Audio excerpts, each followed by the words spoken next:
Welcome back. This is episode number 11 of the Two Hats podcast, a community correction, community supervision, probation, parole, pretrial services podcast. I'm your host, Chris, the tactical probation officer, and this is my wonderful co host. It's Brittany, your favorite PO.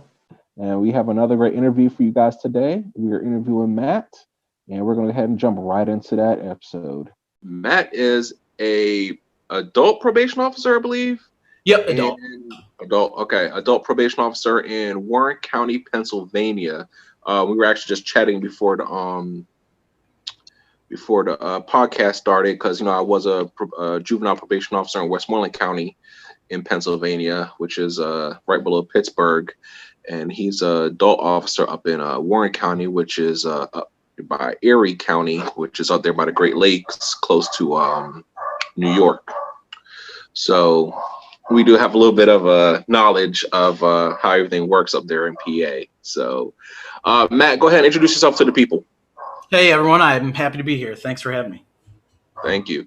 All right, Matt, the first question we ask is on the two hats scale, with 1 being a social worker and 10 being a law enforcement officer like a cop or a deputy sheriff, where do you feel your department lands on the two hat scales between 1 and 10? I'd say we're probably right around a 5 or a 6. So kind of the happy medium between both. That's where most departments usually fall, is right there in the happy medium. I think that's a good thing for most departments. Yeah. I mean, each officer kind of runs their caseloads obviously a little bit differently. So some people are more to one side or the other. But yeah, I would say for just a general, for the whole department, yeah, we're probably around a 5 or a 6. Where does Matt fall on the two hat scale? I'm probably more I'd say probably an 8 or 7 or 8, somewhere around that side. Okay, a little bit more towards law enforcement end. Yeah, definitely the parts that interest me most and what I enjoy doing is more so the law enforcement side than the social worker side. But I like doing both, so I'm pretty flexible. I can kind of do whatever hat needs to be put on. I can go between the two. That's good. Britt? Can y'all hear me? Mm-hmm. Okay. Well, Matt, what made you decide to want to get into this profession? So probation parole is kind of an accident. Growing up, I have a bunch of family members and that are in law enforcement on like police side of things. And I graduated from Mercyhurst University. So when I graduated, the person that I was dating at the time actually is from here in Warren and moved down here with her. And we were just actually in a store one day and talking to a sales associate, and he mentioned that he had used to do the internships and stuff like that between Mercyhurst and the adult probation department. He had since retired, but mentioned that they had an opening with the department, suggested that I'd apply. And I'd taken a class at Mercyhurst about probation and parole, but I'd never really thought about that as a career or anything. My goal was always to be some sort of police officer or state police or something like that. So I actually ended up applying, and this is pretty much the first, adult job that I had after getting out of college. So kind of a happy accident falling into the job here. Wow, that is actually a very unique pathway to get into probation. I'm at the store talking to a guy, and he mentioned something to me. Okay, that's funny. Yeah, it was so random, and it ended up being one of my professors, too, at Mercyhurst, knows my chief as well. So he wrote me a letter of recommendation, and it was just kind of weird how everything kind of fell into line and put me here. I always wondered, especially when we interviewed Kevin, where he was in the military, and then he was a pastor, and he worked a bunch of different jobs. One of our, I think that was episode 9. Mm-hmm. And when you have someone that comes in with all this life experience, then you have you yourself, where you kind of got into this job, kind of right out of college. Mm-hmm. Do you think there's a benefit or disadvantage to either one of those, having life experience before getting into the field, or just kind of getting into it right out of college? That's a tough one. I mean, I think it definitely helps. I know with Kevin, he had said he was like a military police before he got into it. So I think bringing that stuff in definitely helps. But on the other side, I remember interviewing both with my chief and deputy chief at the time.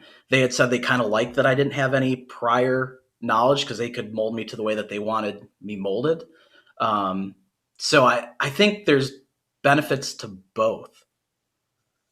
I definitely feel that. I mean, personally, I mean, I got it. Let me see. I worked in banking, so that's right out of college.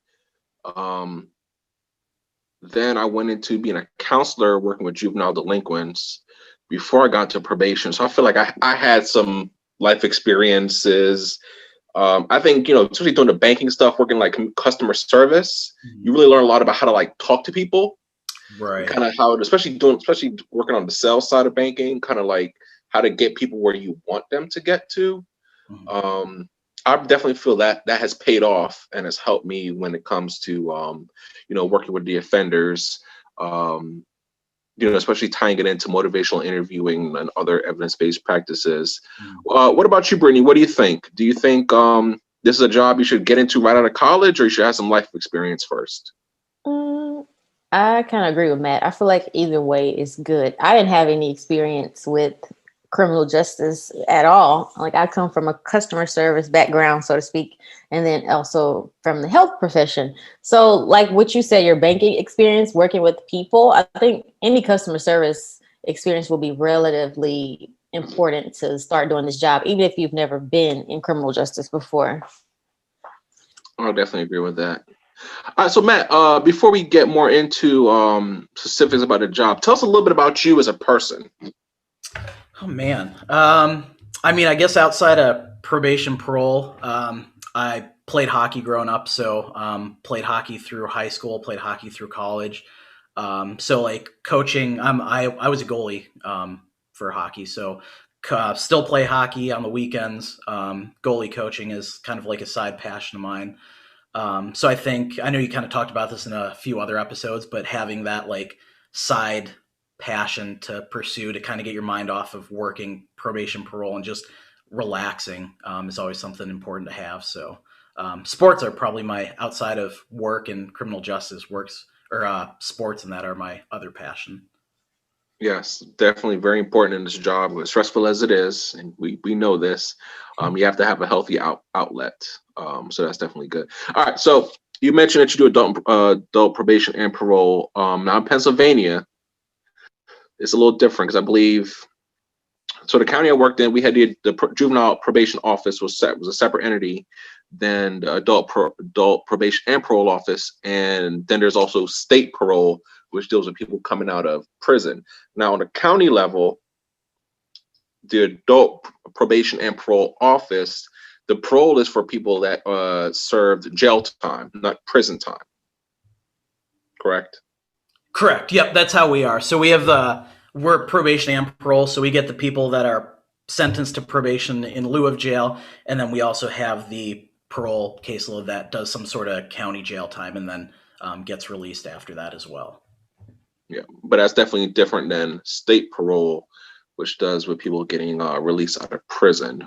Yeah, correct. Yeah, so state parole would be the people getting out of state prison. Yes. And man, one of my favorite things working juveniles, working with state parole officers, because in PA, they go hard. They go hard, and if they're hard to get into, because I tried to get in. Have you ever taken their exam to get into state parole? I did. When I was probably here maybe a couple months, and I applied for it, but I never heard back or anything like that. So yeah, I didn't get selected after taking the test either. So I got a 89 on the test. So it's 89. I got 89 out of 100, which is really pretty good, right? Yeah. Now, would you agree that state parole test is like a college psych final exam? Yeah, definitely. Right, a lot of psychological stuff in there, and I had been so removed from college that I was just like, I didn't think I really did that good. I was surprised I got 89, because I was like, a lot of that stuff I just didn't remember. I mean, a lot of it. But then the thing about state parole is that they have the veterans preference. Mm-hmm. So if you and a vet get the same score, they get a 10-point bump. So the person, so he got an 89, I got an 89. Guess what? He got a 99. Right. Oh man, it's crazy. I had to deal with the same thing when I first got out of when I was first graduating from Mercyhurst, I took a couple police tests, and I did the police test for New York State. And I think I got like a 98 on the test. And I didn't hear back from them till last year. So it was like a 5-year gap or 4-year gap from not hearing from them. Then I got a letter in the mail like, hey, here's your date to come down and do physical testing and stuff like that. And now it's been 4 or 5 years and I'm already doing this. So I ended up not taking that opportunity. But yeah, the veterans bump definitely helps if you can get it. Yeah. So for our listeners, definitely keep that in mind and definitely do your research when you're applying for whichever department that you want. Make sure you go do your Googles, find out what the requirements are. Some departments require tests, some don't. Some require you to write an essay, some don't. And definitely find out about those veteran preferences. You are a veteran? Hey, there you go. It's in your benefit. If you're not, just keep that in mind that you're gonna have to score a lot higher on the test in order to overcome that person who has that 10-point bump. Now I guess you get 100 on tests, that veteran now got 110. So I don't know how you beat that. Yeah. But that's definitely something to keep in mind. All right, Matt. So me and you have something in common, and I'm really excited to talk about this. We both do drug treatment court. Yes. Finally, I've met another drug treatment court officer. I swear everybody that follows us is either a law officer or they do sex offenders or they do domestic violence, or they do fugitive apprehension, absconder unit. So it's good to have another drug court officer here. Yeah. How'd you get that position? Just kind of like I got hired here randomly. So when I got hired, I was here maybe 5 months. I've been here 6.5 years now. But I was here maybe 5 months, and the officer that had been running the treatment court program quit and got a different job and moved out of state. And he had actually just gotten back from the basic academy for probation and parole that you go through.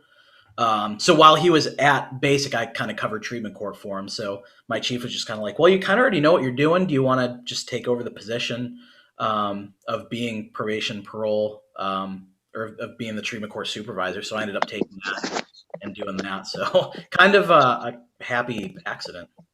How do you like it? I like it a lot. So I wasn't sure about it when I first took over, but I wouldn't want to do anything different. I absolutely love working with everyone in treatment court. I agree with you, Matt. I love drug treatment court. I think it's the best position that we have here in my county.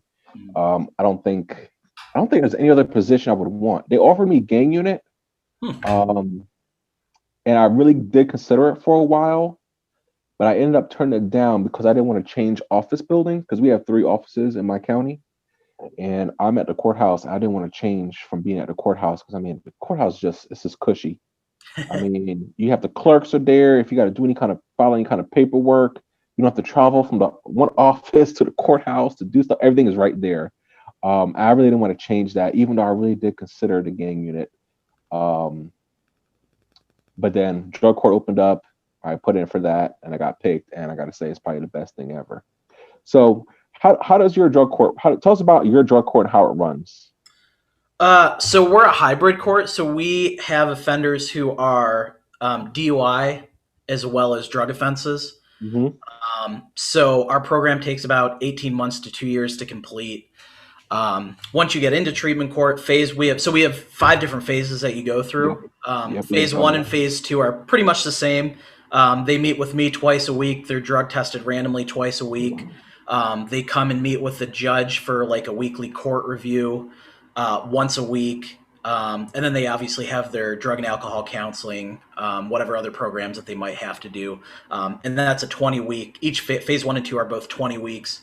Once they get to phase 3, it's 15 weeks. At that point, stuff starts to kind of back down a little bit. So they're meeting with me once a week, still meet with the judge weekly for their court review, have community service to do. And then once you get to phase 4, you're still once a week, still meeting with me once a week. So phase 3 and 4 are kind of the same. And then once you get through that, you have an aftercare, which is 6 months, where you meet with me once a month. You meet with the judge once a month, and drug testing at that point is down to once a month randomly. How long is your drug court program? It's about 18 months to 2 years to complete. Oh, wow. Okay. So it's a long program. I know some other counties, their programs are like a year, but ours are just about 2 years to complete. Okay. Does drug court accept marijuana cases? Like people We do. Oh, okay. Yes. Some It would have people to don't be think that's true, though. because they do a substance abuse assessment. They'll do like an intake for drug court, and it depends on like their the severity of their levels of how much they use. Like, I mean, if you have somebody that smokes one blunt every month, they're not going to meet criteria for drug treatment court. But you have somebody that's a lot of people say it's hard to be addicted to marijuana. Yes, it is. You can definitely be addicted to it. I definitely have clients that are addicted to it, and it's just how they cope with life. And if you catch them sober, that's kind of like a rare thing.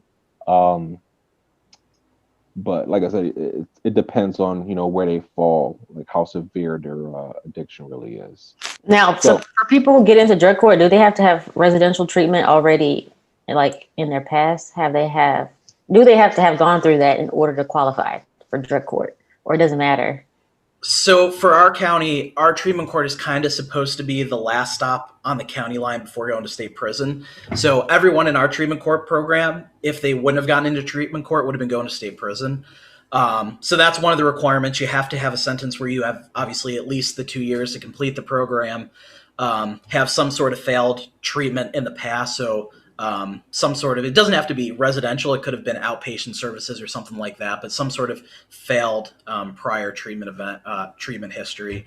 And then there are certain offenses that'll keep you out. So we don't accept people who are drug dealers. So no PWID offenses, no sex offenses, no assaultive offenses and stuff like that. So there are some things that'll keep you out.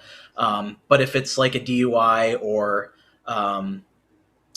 something where, as long as the drug or alcohol use is the basis kind of behind that conduct, then we let you in. So see, that's why I love doing these podcasts. Is it's amazing just hearing how, even though we both do drug court, like the programs are, while they're kind of the same and try to get towards the same goal, just how they're set up are totally different. So where I'm at, we do have a 5 phases, which I think is probably the national standard. I think you have to have 5 phases. I think each phases are kind of similar. But in terms of how the supervision works, like with our department, we don't supervise them based on what their drug court levels are. We supervise them based on what their risk levels are, which is the same risk levels that anybody that's on probation goes through. So if they're a moderate risk, then we're going to have to see them once a month, whether in drug court or not. But by the nature of drug court, we do end up seeing even those kind of offenders a lot more. There's more pop-ups. There's just more. They're needier. There's always something going on with them and in their lives that require us, making arrangements for extra face-to-face contacts, extra home visits. And then we do have people that do score high on our risk needs assessment. So they have to be seeing. They have to be seen at least once a month, but they have to for an office appointment. But then we have to see them at least twice a month for home contacts. And then, of course, we also have people that get are flagged as high risk, and that's also based off the risk needs assessment. So they can be high, and then pop up for a high risk. And normally, one of the main things we do at high risk is we increase the amount of times they have to report to us. So, I mean, I can see one offender 4 to 5 times a month, which kind of feels like I'm seeing them once a week. But for someone that's a lower risk, it might not be as much. It might just be 2 or 3 times. How do you build confidence to be a drug court officer, knowing that you've never even been addicted to drugs before? How can you be confident enough to help somebody through something like that? Man, that's a good question. I think it really depends on your personality. Like, I'm pretty empathetic and can kind of relate to people and talk to people real easy. So for me, it's easy kind of, even though I've never been addicted, to kind of understand where they've been and what they've been through. And we go through a ton of training for treatment court and that. We have our own special treatment court conference that we go to for the state each year. There's a certain number of hours of training that you have to do for treatment court throughout the year as well, in addition to going to stuff like that. So there's definitely a lot of trainings that we go through that help to understand that better. And even just aside from treatment court, that stuff helps with the general caseload that I have where, I mean, a lot of people on probation are there for drugs, whether they're in treatment court or not, drugs or alcohol. So it kind of crosses over between the two caseloads that I have. Do you have any relatives that were ever addicted to drugs or alcohol? I don't. Man, you seem kind of far removed. What about you, Chris? I have. I don't have. I think I have I have an uncle that lives in Jamaica that's addicted, but I don't really have much contact with him, so I can't really like say that he's had an effect on me or learned something from his addiction. But I did work as a juvenile drug and alcohol counselor for 3 years, so I have that background as a drug and alcohol counselor, really understanding how addiction works, and I feel that was a main factor in why I was able to get this position. Is I think they saw that, hey, well, he has experience working with drug addicted individuals on the counselor level, so we'll just use that to our advantage and then bring it over to the probation side. And I think it works because I'm able to really reinforce what they're learning in their treatment. So Henry, I got a question for you, Matt. How has COVID really affected drug court? I'll tell you right now, with us, most of the individual substance abuse counseling is now virtual, where everything was in person. Now a lot of it is virtual, and I think that's a hard adjustment for a lot of our older clients that have been in the program for a while. In addition, we just did our first all virtual drug court session. About last week, we did an all virtual one. Before that, when COVID first hit, we were doing some people in person, some people virtual, just because they were limited number in the courtroom. But we just did our all first virtual one, and that was a different experience. Doing all court virtually, it's different. It's definitely something that you gotta get used to.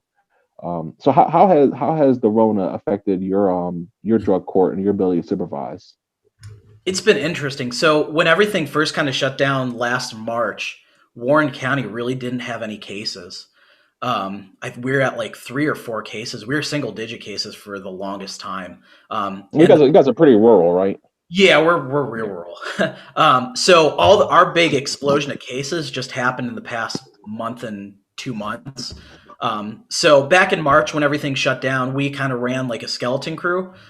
So we had like 1 or 2 officers in the office a day, and we'd rotate who came in. The days that you weren't scheduled to be in the office, then you would work from home and make your contacts with everyone via phone. So we still got paid like normal, still had our 40 hours of work. We just did it from home doing phone contacts and stuff like that. So when that happened, everything kind of stayed the same. We still had court, but at that point we moved it virtual. So everything was over Skype. So I would go through and assign each person different times through the day to come in and Skype and talk to the judge and do it that way. Drug tests and drug patches and all that stuff, we still had them come into the office and test like normal. So none of that stuff changed. At that point in the pandemic, our drug and alcohol did not shut down. So they still had all their counseling and everything like normal.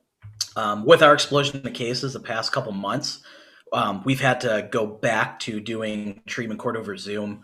Our one provider for drug and alcohol actually shut down, and they're meeting with people over the phone. They're not having IOP and stuff like that in person. So that's been kind of weird to have everyone go from a higher level of treatment just to meeting over the phone until that starts back up. But really, besides doing stuff, the court hearings and that over Skype, it really hasn't changed all that much. Do you feel, have you experienced a rise in relapses based on that change over from in-person treatment to more virtual treatment?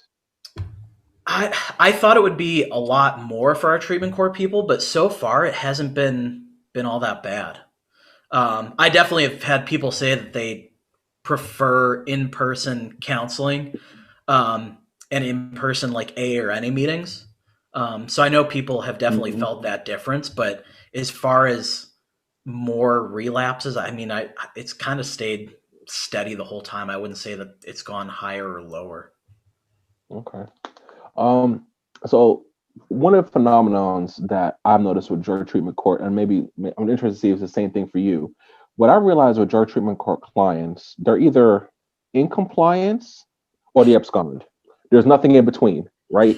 Either they're going to work the program and do what they have. Yeah, they might have a couple slip ups here, a relapse here, a miss a class here and there, but generally they're in compliance with the program overall. Because with treatment, we understand relapse is a part of recovery.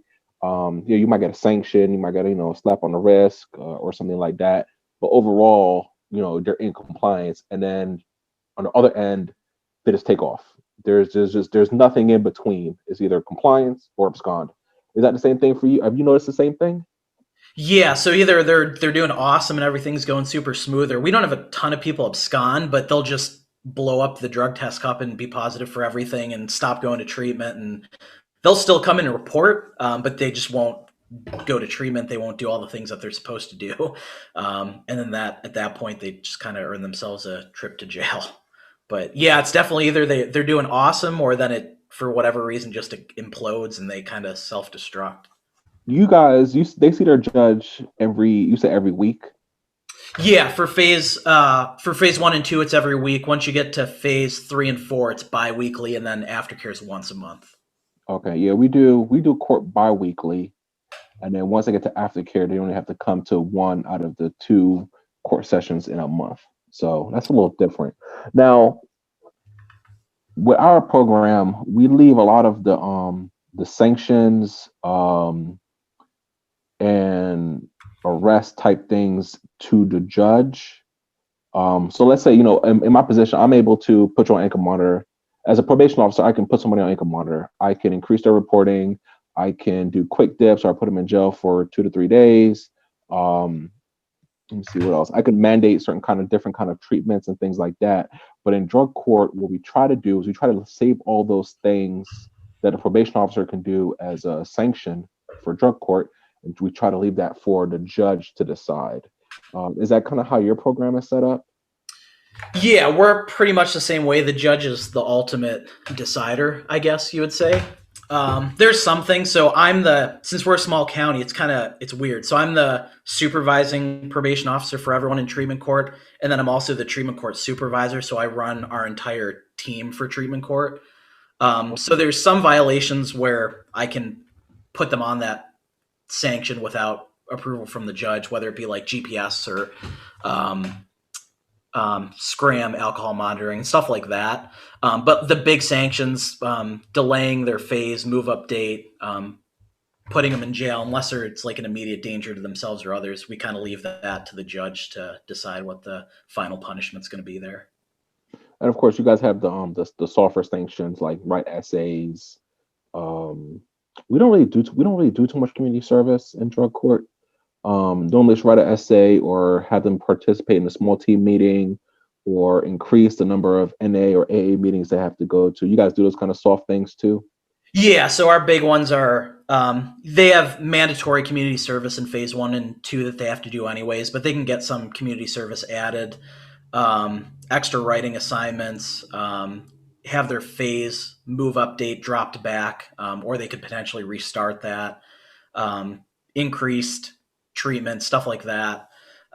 So yeah, we definitely do those, which a lot of officers that aren't in the treatment court field kind of look at those type of sanctions and are like, why aren't you putting them in jail? Why aren't you doing this? And it's if you're not in treatment court, it's kind of hard to understand why we don't just put them in jail right away for a relapse or even 2 or 3 relapses. So yeah, exactly. I have the same conversation with our other officers who just don't understand what drug court is. But it's that team approach that is really the best thing, because we get to really envelop that offender with a support system that they wouldn't normally have. So where I'm at, we actually have a drug treatment court coordinator, which her job is to facilitate everything that goes on in drug court. She facilitates the setting up the hearings, making sure the offenders have their treatment, referring them to different programs. The drug court does their own drug screens that are separate from probation. So I don't really right now with the Rona, we're not really doing too many drug screens, but we can. So they do mouth swabs, we do urine tests. So they kind of use me more as like, hey, we have our suspicions, or um, if I see them and if something seems off, then I can do it. Um, but normally they have to do a color call drug screens where every day they have to call and phone number. They're assigned a different color, and if it says they're colored, then they have to come in and do a drug screen that day for drug court. Um, then we have representatives from the treatment programs. So we have, I think, 2 or 3 different treatment programs in our county. They all have representatives. The defendants can choose which program they want to go to. We do have one in-person program, but a lot of offenders don't like that one because they have to travel to get there, which is not really super far, but it's not as easy as virtual. Then we have the virtual programs that are available. So it is nice because they have that team of people that kind of surround them and are there to help them whatever their struggles are in that moment.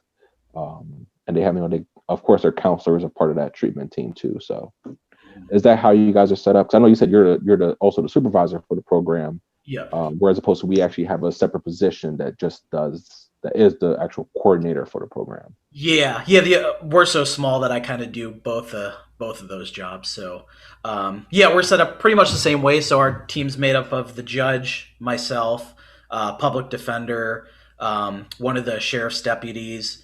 Our 2 treatment providers in the county are there. And then we have human services, case management, 2 of people from case management on the team as well. So Okay. they definitely have support. So if they use them, there's really no excuse why they shouldn't be successful. It's just getting them to use all the supports and remain sober is sometimes the challenging part. I agree. That's definitely the hardest part is getting them to get sober. Because normally, once you get them clean, it kind of seems like everything else just falls into line. Because then all the good things start happening, and then that reinforces their sobriety, and then more good things keep happening, and then it reinforces the sobriety more. They start getting a better relationship with their family. Jobs start calling them back. Their housing stabilizes. Their relationship with you as their probation officer stabilizes, where you don't feel you need to really be popping up on them as much as you might be if they were messing up. And then things, like I said, just kind of fall into line. So, I mean, drug court, that's the tricky part about drug court is getting them clean. Because it's not like they always come clean right when they get sentenced to drug court. Even if they did a period of time in jail pre-sentencing, normally they get out of jail and go use, and then we got to try to clean them back up. Right. So it's a tough road, but it's a good program, and it can definitely be very rewarding. What are your numbers? How many do you have in the program? Currently, we just had a whole bunch of people graduate, so I think we're right about 10 people right now. Okay. Our max is 25. Okay, I think I have about 20 on the streets right now, so that's pretty good. Matt, how long have you been in that role currently? So I've been with my department 6.5 years almost. So probably I took over maybe 5 or 6 months into it, so about 6 years. Oh, dang, that's a long time. Yeah. You got longer drug court time than I do. Yeah. Do you think that things have changed over the years as far as like the drug court program itself? Has anything been made better? Have you contributed to anything being more, I guess, I don't know, with the times? Because, things change over time. So have you helped in building drug court? Did you help? Yeah. So after I got hired, I actually worked with our team to get us accredited. So in Pennsylvania, I'm not sure if where you are, they have an accreditation process. But in Pennsylvania, you can go through this long application process with the state to be accredited. So I think it was 2016 when we went through that, and we got the program accredited. When I first started, we didn't have a random drug test system, so I implemented that. It was originally called Call to Test, but they just changed their name. I think they're now Community Comply or Community Connect or something like that. But so we have everyone calling in for that. I am in the process of getting a facility dog for our program. So I was approved and everything, just waiting for a dog to be trained. As soon as that gets trained, I'll be a facility dog handler, and that'll come to treatment court with me as well as help at different court hearings throughout our courthouse as well. Tell us more about that. What exactly is a facility dog? What all does that entail? Sure. So a facility dog's kind of like a therapy dog, but they're two different things. So a facility dog is a dog that's graduated from an accredited organization, and it helps assist victims, children, offenders in their recovery with like drugs, alcohol, mental illness, and stuff like that. So where it's different from a therapy dog is a therapy dog could be anyone's animal. So anyone can get their dog through the training to be a therapy dog. Whereas a facility dog, before I get it, it goes through 2 years of training. And then when I finally get my dog, I'll have to go down for like 2.5 weeks of training to learn the commands for the dog and stuff like that. Where they kind of different is a therapy dog. There's only so many hours that they can work. I think best practices or standards are that they can only work for a couple hours at a time. Whereas a facility dog doesn't have that time constraint. So it'll be there with me all day during work. If we have to go do stuff after hours, then it can do that. There's no time limit. They can also work independently of the handler as well. So a therapy dog always has to be on the leash and always has to be on line with the handler, whereas a facility dog can work independently. So we're going to use it hopefully with like juvenile cases and stuff like that in the courthouse. And then it's also going to be used with our treatment court offenders as well. It's been shown through a whole bunch of research that dogs really do assist with helping people open up more when they come to their appointments. I don't know if either of you have dogs or not, but just dogs have that special personality that allows people to open up so much better than with them not being there. So they're going to help with our treatment court and anyone in probation who comes down and feels like they can open up better or whatever with a dog there. It'll be used for that as well. How much does that dog cost? So the dog we're getting is $5,000. The original place that I wanted to get it through that denied us, it was free. So a lot of the dogs that you get through accredited organizations are either free or the cost is not all that bad. There's a place here in Warren County that is not accredited and they charge $25,000 for the dog. What? So it really depends. But like I said, most of the accredited places are not all that expensive. I'd say somewhere between $5,000 or $10,000 would be the average cost. And then aside from that, obviously paying for me to go down to the training, the hotel and food and costs and stuff like that. So they're definitely not cheap, but they're not as expensive as I originally thought they were going to be. Are you going to be the one taking care of this dog? Yep. So I'll be the primary handler, and then we'll find a secondary handler for the county that'll, if I'm ever out of town for like training or something like that, or vacation, or get tied up in something else, then the secondary handler can also use the dog as well. So it's going to stay at your house? Yep. It'll be with me. Oh, wow. Okay. Was this your idea? What was that?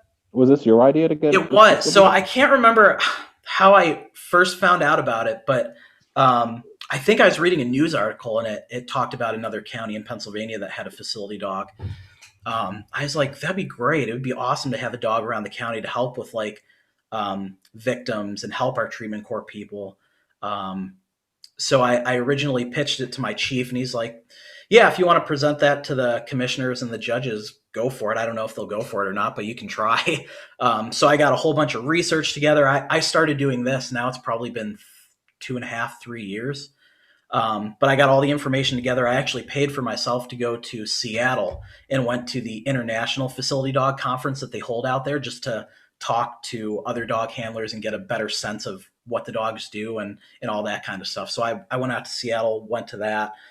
When I came back from that, it was that February. So it would have been 2018, I believe. I did the presentation for our 2 judges and our commissioners, and they loved the idea and gave me the approval to get the dog. So like I said, the first place that I applied would have been free. But because they're free, they have so many people applying for it. They can only accept so many people. And we ended up getting denied for that. So where I ended up going through is a place in Pennsylvania called Susquehanna Service Dogs. And they approved us. I had my actual interview with them this past April. which normally would have been done in person down there at their facility, but because of COVID and everything, I had to do it via Zoom. But got approved through that. Ended up getting funding for the $5,000 for the dog through our county canine program. And now I'm just on the wait list for one to finish training, and then I can go down and pick it up. So when I did my interview in April, they said it would be about a year to at most a year and a half till the dog was ready. So hopefully anytime now I'll get an email from them or a call, and they'll let me know that one's ready. But just kind of patiently waiting for that time to come. I have so many follow-up questions. So many. Bear with me here. Sure. Okay. So I'm still trying to understand exactly what does this dog do that it needs 2 years worth of training. Like, what exactly does it do? Since I understand a therapy dog, I've seen those before, like especially like in hospitals and stuff. So Yeah. what exactly is this dog specifically supposed to do? So if a victim needs it, so we're going to use it for kind of a few different things, but if a victim would need it to testify, it can sit in the courtroom with the victim underneath that stand that they sit at. So it's got to be able to sit still and not move, not bark, not do anything like that. For trials can take hours. So they're specially trained to kind of just chill out and relax for however long you need them to do that. They also have different commands, which I'm not really sure what a whole ton of them are yet. I'll learn those once I go down and do the 2.5 week training. But there's different commands to have them like put their head on the person's lap and different stuff like that. So. But the big thing is they need to be trained so that if they are used in a courtroom setting, that they're not going to be disruptive. Okay. Second question is, are they providing you with a special county vehicle to transport this dog in? They are not. So it's not like a police drug or bomb detection dog where it has to be in a cage or something like that. It can just kind of ride in a car in the back seat like a normal family dog. So I'm not going to get a special vehicle or anything. We'd have like 6 or 7 vehicles that are assigned to our department for just us to use. So as far as I know right now, to just be whatever vehicle's available is what vehicle I'd take to transport the dog. But I'd love to have my own vehicle, but they're the canine vehicles that have like the special cages and that are like $80,000. So I don't think the county's gonna pay for that, but we don't need one for this type of dog. And why a facility dog? Like when you first told me this, and that's why it's important that you don't kids listening, don't assume things. Because when off the record, me and Matt were talking, he told me about this facility dog. In my mind, I had a totally different idea of what this dog was going to be. In my mind, I don't know if you follow Canine Riley on Instagram. He's actually a drug and firearm detection dog that's a probation dog out of California. Okay. Sadly, I don't know his handler's name. But I find he's Canine Riley on Instagram if you guys want to look him up, and kind of seeing that part of probation, which is probably more like a 9 or a 10 on a scale, where the probation department actually has a canine. He's not like one of those aggressive like Belgian Marois or whatever kind of dogs, but he's one of those dogs that they detect. They're trained to detect. I think he does firearms because I know he's always finding guns and ammunition, and he's also finding drugs. So he's like a dual trained for those 2 different kind of odors. But he's not like one of those. He's not like a patrol dog where like police canine units are, where they're patrol dogs. They can go ahead and sick them, lassie. Can go ahead and bite. He's not that kind of dog. But like I said, his nose is what gets him. Finds him what he needs to find. So when you first told me about this facility dog thing, that's what I was thinking. Because like at our jail and our courthouse, we have signs that say that they have a facility dog, but it's more like a canine dog where it detects bombs, and I think firearms and things like that, and it goes around the jail and the courthouse, make sure nobody's leaving suspicious packages and things like that. Mm-hmm. So like I said, in my mind, that's what I was thinking, and then now you're telling me this, I'm kind of like mind blown. Is it something that you think your department wouldn't go the other way and look for a more dual purpose detection dog? Or do you particularly think that on the therapeutic side, the facility dog, it would be more beneficial to you guys? Because I'm thinking, when you're thinking drug court and you were telling me we're doing drug court, I'm thinking, man, you're out there with a dog, going through people's houses, looking for drugs. That's what I'm thinking. Yeah. That'd be cool, but I don't want to work with that kind of dog personally. But now that So I would love to do that. If I could be a canine handler, I'd love to do that for that type of dog. Our county actually already has 2 dogs that are drug detection dogs, as well as they can track people down as well. So we already kind of had that void filled. The one works for one of the police departments around here, the Conowongo Police Department, and then the other canine handler works for our sheriff department already. So we already have 2 dogs in our county that do the same purpose. So this was just kind of another void, I guess, that has never been filled, that I just thought would be really beneficial for our county to have. And just something that not a lot of people, I don't think, have ever heard of a facility dog or kind of know what they do. Mhm. When I was looking at other departments and other treatment courts and that in the state that do have facility dogs, because there's a good amount in Pennsylvania that have some, but they seem to be all down in like the Philadelphia area. So up our way in the state, I don't think there's any. So yeah, just when I first found out about it, I thought it would be something that would be beneficial to the county and beneficial to our department, and just fill a void that we don't have. What kind of dog is it? Did I miss that part? No, you didn't. So they Oh. told me it would be either a retriever, a lab, or a mix of the two. So the dogs that they pick kind of the opposite of like the drug detection dog. They look for dogs that have a low play drive. That'll just kind of let you sit there and pet them and relax and chill out. How would you use the dog with like drug court? Is it something where the dog comes in, your friend or sister, and pets him, and it opens up his whole life story to you? Yeah, so we'll use them for like appointments. When they come in and meet with me, the dog will be there and they can pet the dog and hopefully get them to open up more and relax. Then it'll also come up to our weekly court hearings up at the courtroom, and it'll go around and interact with the participants that way as well.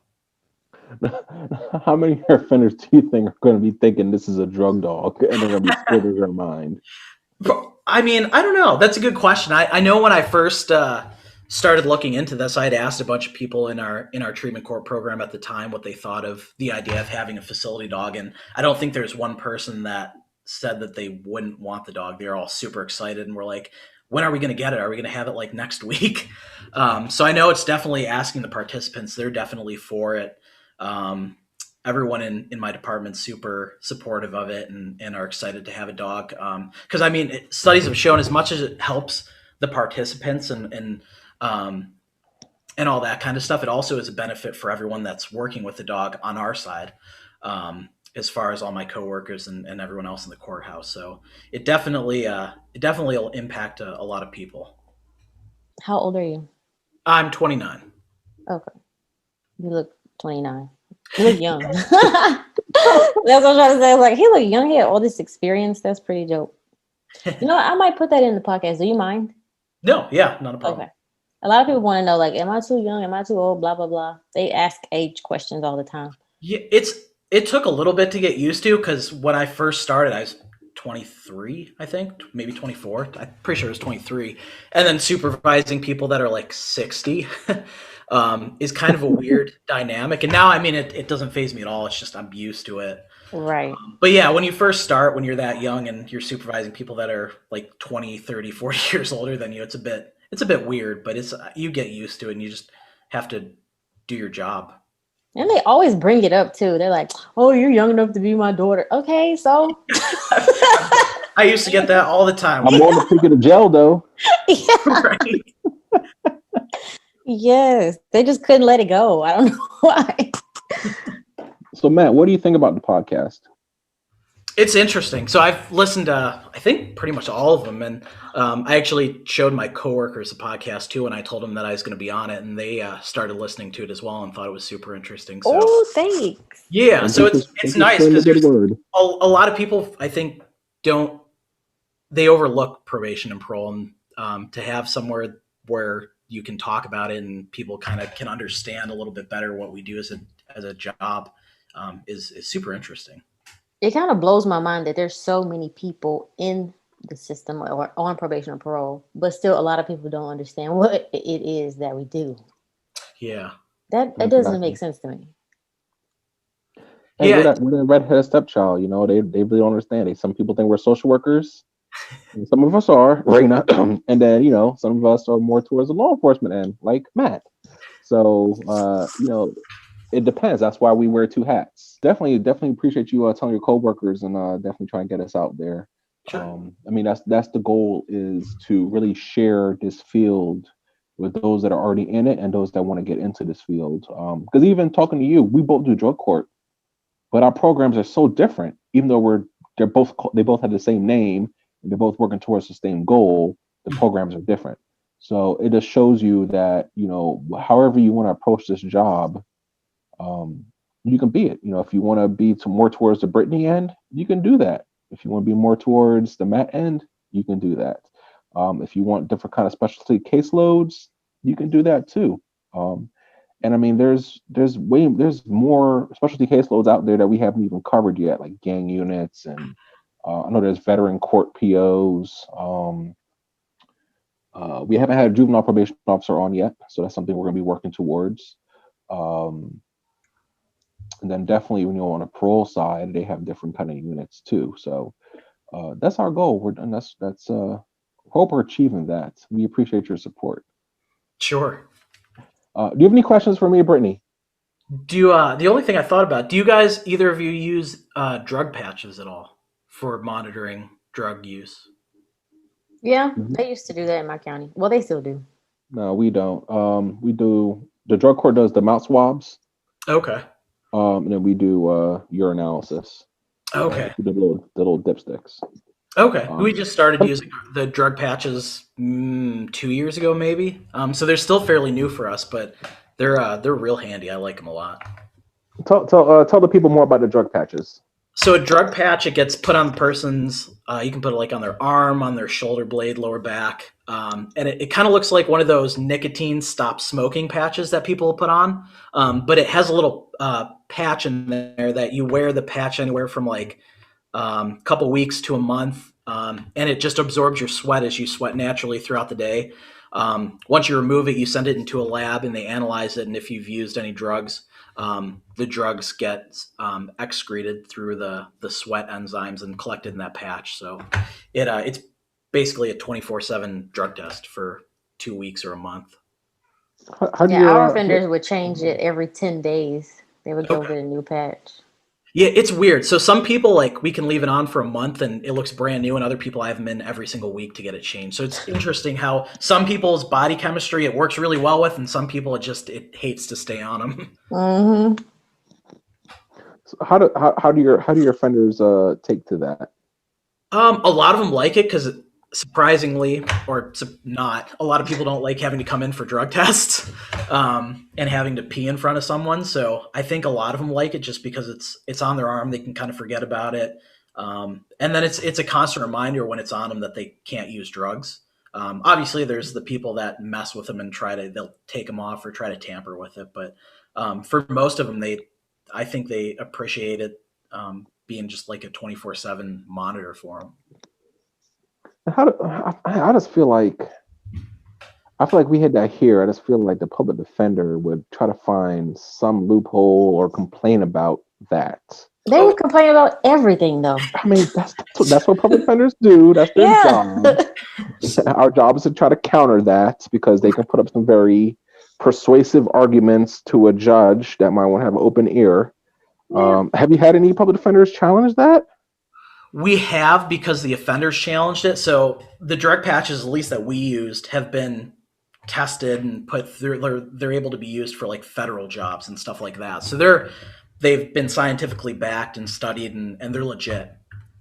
So we've had people that have tried to say like, I was sleeping with my boyfriend who used meth and he touched me, and that's how I became positive. Or I've heard pretty much every excuse you could hear for why some drugs got in your system, whether it's bodily fluids or whatever. Yes. It's just that's not how it works. It's scientifically proven. It gets sent to a lab, and the scientists will certify that it's in your system because you use drugs. So I've had, I think, at least one court hearing. There might have been a second one where it's gone far enough where at the revocation hearing for that person, we had to have a scientist be brought in to testify that these are the results. The person tested positive for A, B, and C because they used it. It's in the drug patch. The drug patch is legit, and there's no way around it. So, yeah, people try to get around that all the time, and most of them, after they get put in jail and sit there for a little bit, they'll admit, like, yeah, I was just trying to get out of it. I did use and just didn't want to go to jail. I want to do like a compilation video of all the excuses that different POs have heard. That would be so funny. There's some good ones. People put in a lot of thought to some of their excuses. That'd be a good idea, Brett. You have any crazy probation stories? Well, I've had to run someone down through a river before. Okay, So we tried assisting juvenile with a juvenile person. It was the day before this happened, and we couldn't find her. I guess she was home for a home pass from a placement, and ran away. So we were trying to find her, and the next day that happens a lot. Yeah, I'm sure. So the next day I went into the office for something else and heard the call over the radio that they thought they had spotted the juvenile. So I went and assisted City PD, who was trying to get the juvenile. And when she saw us, she started to run. So she ran towards a river that goes through town, and myself and another officer got to the bank, and she was maybe a third of the way through the river. He's trying to get off his duty belt and all that kind of stuff, and I just have my external carrier, so I'm like, well, I can just rip this off real quick. Do you want me just to go in after her? And he's like, yeah, that would be great. So I ended up diving in and chasing her down through that, and that was pretty interesting. Ended up getting her, and then she ended up going back to placement. And then other than that, I mean, the other week we had an incident where someone came in for a drug test, and he provided us a false urine. So the officer that got the drug test was going to have him come back to our offices. So right now, because of Corona, we have to use the bathrooms that are outside of our offices. They don't want to bring him back into the office to use the bathroom that we use.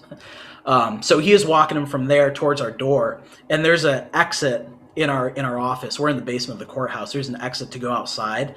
And you can see on the video, he's walking towards our door to go back into our office, and all of a sudden he just takes a quick right and darts out of the office. So it just happened to be as he took off and the officer that was getting the drug test started to run after him, I was letting someone out of our office and saw that, and ended up getting in a foot pursuit with him. And the other officer that was chasing him, unfortunately, he ran through a street and caught his toe on the curb or something like that and fell.